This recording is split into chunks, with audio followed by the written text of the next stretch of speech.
በእናንተ በኩል አርት ማለት አነጋጋሪ መሆን አወዛጋቢ መሆን ማለት አይደለም። በሆነ አጀንዳ ላይ የወጣችሁ አነጋጋሪ በመሆን ፌመስ በመሆን አርቲስት የሚለውን ካባ እየጣላችሁ ከሆነ አብሮ አይሄድም። የተለያየ ነገር ነው። አወዛጋቢነትና አርቲስት የተለያየ ነገር። ብዙ ሰው አወዛጋቢ በመሆን ጥበብ ብሶትን የምትገልጥበትን ምስጢራዊ ቋንቋ የሚያጠፋ ማለት ነው።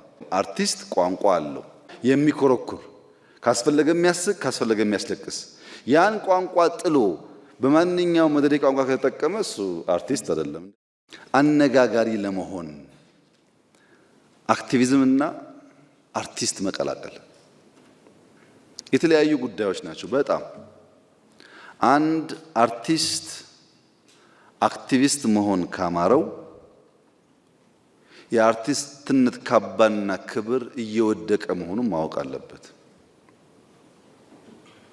አርቲስትና አክቲቪስት ልክ እንደ ድመትና እንደ አንበሳ ናቸው።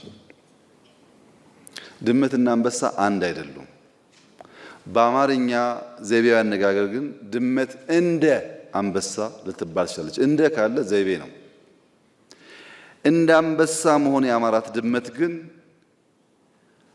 አይጥ የማደን አምሮቷን አሽቀንጥራ መጣል አለባት። እንደ አንበሳ መሆን የአማራት አይጥ እያደነች አይሆንም። አንበሳ አይጥ አያደንም። ልቧ እንደ አንበሳ ይፈልጋል፣ ውሎዋ ግን አይጥ ሰፈር ከሆነ ተለያዩ ማለት ነው።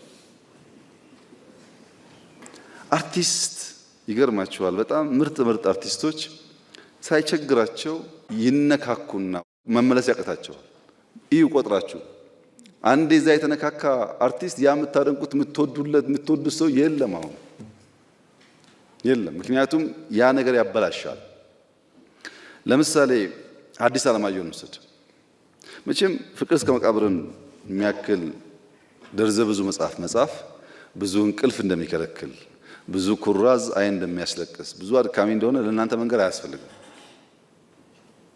መጽሐፉን መከራ፣ ማሰቡን መከራ፣ ታይፕ ማድረጉን መከራ ነው በዛ ጊዜ።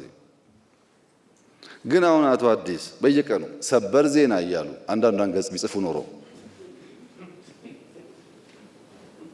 ፍቅር እስከ መቃብር ያኔም ማስተማሪያ አይሆንም፣ ዛሬም ፈልገን የምናገኘው አይሆንም ነበር። አክቲቪዝም ማለት የሰሞን እፍታ ማለት ነው። እናንተ በአርት በሙዚቃም ይሁን በፊልምም ይሁን በመጽሐፍም ይሁን ከትውልድ በኋላ እንኳን የሚያስተምር መቼም የእሳቸውን ስራ ዛሬ አይቶ የማይማር ሰው ያለ አይመስለኝም። ያዝናናልም ያስተምራልም። እንግዲህ ቦታችሁን መለየት ነው። እናንተ የየዕለቱን ሰበር ዜና ከፈለጋችሁ የአርት ካባ ስለወለቀ እንደ አርቲስት ዲማንድ ማድረግ አይጠበቅባችሁ። ቢኮዝ የአርቲስት ስራ እሱ አይደለም። አሉ እንደዛ የሚያሳዝኑ ሰዎች፣ በጣም ትልቅ ጥበብ ተሰጥቷቸው የሚያሳዝኑ ሰዎች አሉ። እሱን እናርመው። አመለካከት ይቀየር ስንል በአዋጅ አንቀይረው። እኛ ተቀይረን ነው የምንቀይረው። እኛ ሳንለወጥ እኛ ሳንቀየር እንዲሁ እንቀይር ብንለው ስለማይመጣ